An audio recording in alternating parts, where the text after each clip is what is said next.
Hi, miss. Bibigyan kita ng pera. 100K yan. Sumama ka sa akin. Ha?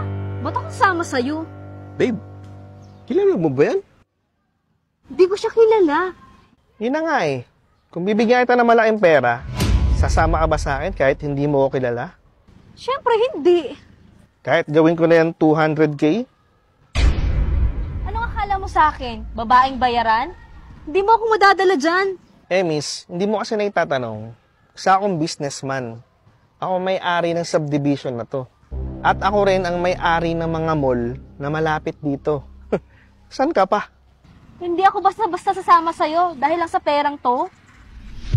O sige, dadagdagan ko yan. Eto, 300K na yan. Tara na, sumama ka na sa akin. Huwag mo sabihin sasama ka sa kanya dahil lang sa pera. Uy, may boyfriend ka oh. Oo nga, may karelasyon ako. Hindi ako babaeng basta-basta. O sige, eto. 500K na yan. Hindi ka basta-basta magkakaroon ng ganyan. Kahit yung boyfriend mo, hindi niya kayang ibigay sa'yo yung ganyang kalaking halaga. Alam mo, Michael, tama siya. Hindi mo mabibigay sa akin ang ganitong halaga. Nagtatrabaho naman ako ah. Sisikap nga ako para mabigyan ka ng magandang kinabukasan eh. Kailan pa? Sa sweldo mong kakarampot? Ni mineral water nga hindi mo ako malibre. Sorry, Michael.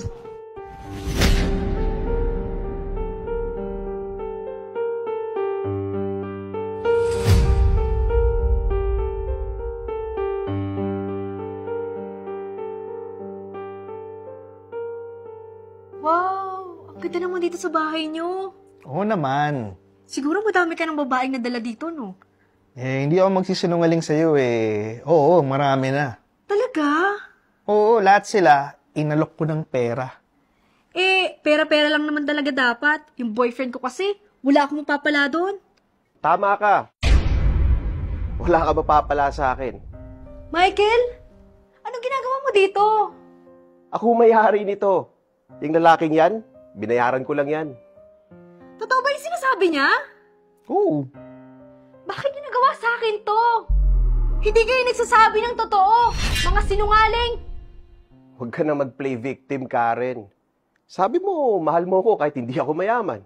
Pero nung inalok ka ng malaking pera, sumama ka na sa ibang lalaki kahit hindi mo kilala. Dahil dyan, sorry Karen, pero wala na tayo.